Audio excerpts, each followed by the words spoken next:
This training video is the third in a three-part series designed to illustrate the most important facets of paver installation. The first two segments covered planning, base preparation, screeding the bedding course, and laying pavers.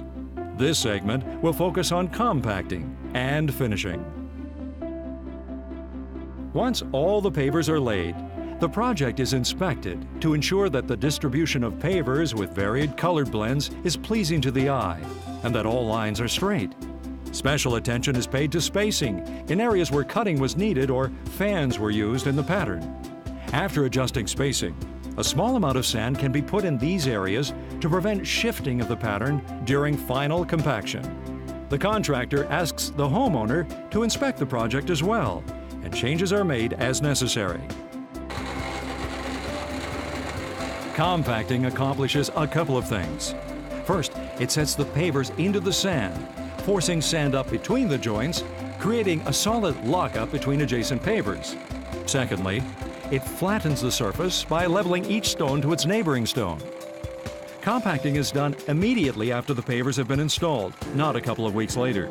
If compacting is not done right away, pavers will settle into the sand their own way, and rain may cause the sand to shift.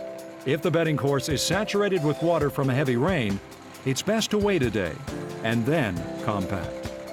Sand is never spread on the surface prior to compacting, as this can scuff the pavers and will prevent the surface from fully flattening.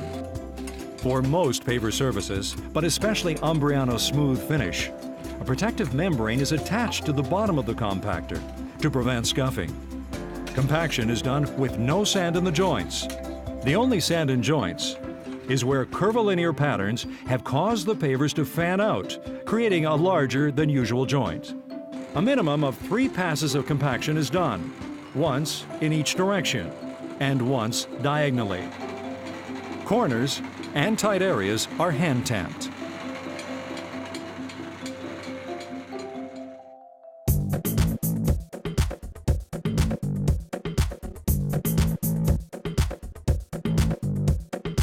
After the final compaction is complete, sand is swept into the joints to lock up the pavers. Jointing sand can also reduce joint erosion and weed growth over time. Sand can be swept in dry or made wet and grouted in, like tile grout, by using an industrial floor squeegee. The weather usually determines which method is used. Jointing sand is never left sitting on the surface for more than a day, as naturally occurring salts in the sand can sometimes stain the stone. Applying a sealer may enhance or change the color of the pavers. In some cases, sealer will deepen the color and often will give them a slight shine. Sometimes the homeowner prefers to maintain the original color, look, and feel of the pavers and chooses to forego sealer altogether. The choice of sealer is dependent on the type of jointing sand and the paver chosen for the project. More information about jointing sand and sealer choices is available at Unilock.com. This concludes our training video series, illustrating the most important facets of paver installation. Thank you for watching. For more training videos, please visit Unilock.com.